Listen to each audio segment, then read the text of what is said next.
เออฮะพี่น้องเอาลองอันนั้นไปเบิ่งอันนั้นนะอยู่เพื่อนครัวอันเขาใจเองเด้อว่ามันเป็นอย่างโบอยู่เพื่อนครัวนั่นแหละไปลองเบิ่งว่าหัวแก๊สอยู่บ่อยู่มันนั่นมันระเบิดไหมท่านผู้ชมเคยเห็นบ่เคยเห็นด้วยตนเองบ่เอาลองไปเบิ่งนำกันเนาะอย่าลืมติดตามกดแชร์กดไลค์ทั้ง2อันนะตะกี้ตะกะเด้อ Channel ไปเดี๋ยวนี้เนาะไปเบิ่งว่ามันเป็นอหยังก็อยู่เพิ่นครัวเอาเองนะมันยากไปเบิ่งเด้อเบิ่งอากอยเบิ่งไปเบิ่งดูมันเป็นหยังวะมันมีหยังแท้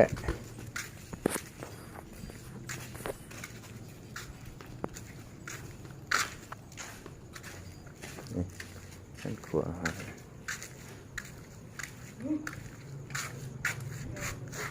แต่มาเบิ่งดูมีหยังเกาะมันดังอยู่เพิ่นครัวเจ้าหั่นนะมาเบิ่งนิสัยใส่สู่ให้มันเป็นได้ไดวะนี่ท่านผู้ชมเด้อเบิ่งมาเกินครัวอะไรมันเป็นหยังวะหัวแก๊สนี่นะเนาะแม่นบ่อยู่บ่อยู่มันอันนั้นวะมันแตกเองวะแจมโต๊ะโต๊ะถึงนี่แล้วมันแตกว่ะที่แจมโต๊ะเลยโมเมนต์ใครครับบ่ละก่อยมันระเบิดแฮงวะแฮงเติบวะโอ้ตู้คนละซ้ำคิวมันแตกโอ้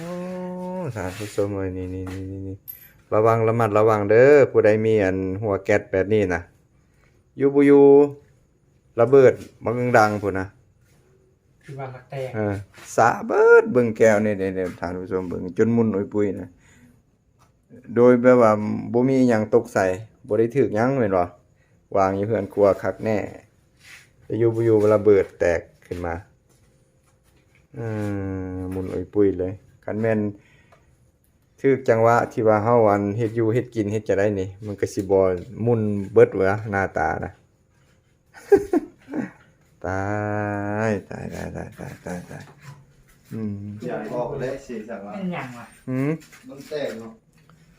งงข้าพเจ้าเองก็งงเลยท่านผู้ชมเลยมันเป็นอย่างน้อมันสิอันตุดังตับมากินเนี่ยฮอดประสบผล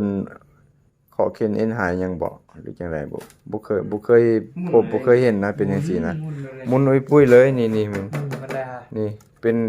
แก้วแข็งๆใสๆนี่เนาะอยู่บ่อยู่แล้วมันระเบิดเองเห็นบ่นี่จนตื่นเบิดนะแม่นบ่น้องก้อยตื่นเบิดวะจังมันดังแฮงวะแห้งแล้วโอ้ยคิดว่าชังกะซี่ดังตายแล้วมาเบิ่งหัวแกดแล้วมุนเลยเห็นบ่มุนอุ้ยปุ้ย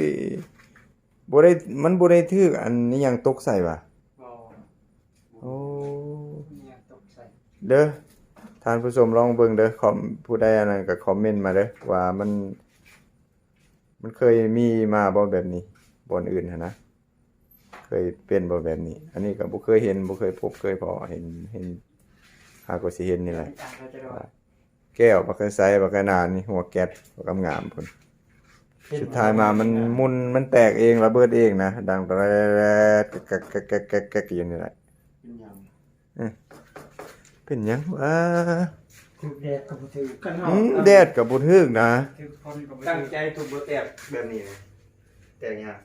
แตกเองหน้ามันไปมันความดันไม่หยังวะเขาบ่เข้าใจเว้ยมันเห็นได้จริงๆบ่ซั่นมันบ่แม่นขี้เกียจตกใส่วะน้องชายเพิ่นว่าตั้งกันขี้เกียจไม่หยังมันสิไปแห้งปานนั้นเนาะยอมว่าขี้เกียจกับแก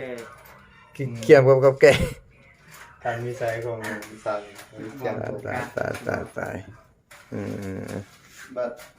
เอาอันนั้นเด้อท่านผู้ชมเอ้ยเบิ่งนำกันเนาะอย่าลืมกดไลค์กดแชร์กดติดตามและกด Subscribe ให้แน่สองตะกี้ตะกะเด้อChannel สองตะกี้ตะกะChannel เบิ่งแยงเตาแก๊สหน่อยเด้อ ฝากเบิ่งแยงเตาแก๊สให้เด้อพี่น้องเอ้ยคันผู้ใดมีหัวแก๊สแบบนี้ละแม่นได้ตรวจสอบเบิ่งระมัดระวังได้นี่อันตรายสุดเลยนี่ แก้ว มันระเบิดมันนั่นแต่ว่าเฮาก็บ่ได้บ่ได้เปิดแก๊สบ่ได้เปิดหยังนะปาไว้ซื่อๆนะอยู่บ่อยู่มันแตกเองนี่จักมันสิมีหยังเข้ามาในชีวิตในครอบครัวข้าพเจ้าบ่หรือมีหยังยังบ่ฮู้หยังว่านี่ติดตามตอนต่อไปเด้อพี่น้องเด้อบ๊ายบาย คลิปนี้ก็บ่มีหยังหลายมี เอ แต่ อ สาระน่ารู้ซื่อๆศึก คลิปนี้บ่มีหยังหลายมีแต่สาระน่าฮู้ให้ระมัดระวังคันผู้ใดครอบครัวใดมีหัวแก๊สแบบนี้ก็ให้มันกวดเบิ่งว่ามันอย่าสิพามั่นใจ 100% เลยแก๊สนี่อันตรายสุดอยู่บ่อยู่ระเบิดเลยนี่ระเบิดโดยบ่ได้ถูกกระแทกหยังบ่ได้ถูกหยัง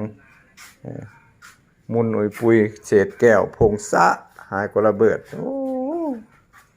ตายๆยอมเป็นตาย้านเอามีแต่ว่าแปลงเมียงเมียนไหมเนาะ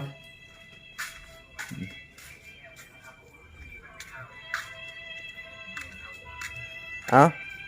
อันนี้แม่ครัวมันบ่หั่นนี่แม่ครัวจะลองสัมภาษณ์เบิ่งดูเว้าเบิ่งดูสิว่าแก๊สแตกหั่นนะว่าให้ได้ก่อนจะลองเว้าเบิ่งดูเอ้าแม่ครัวก็เครียดละบัดนี้เตาแก๊สระเบิดแล้วก็เครียดละบ่เว้าบ่ว่าอีหยัง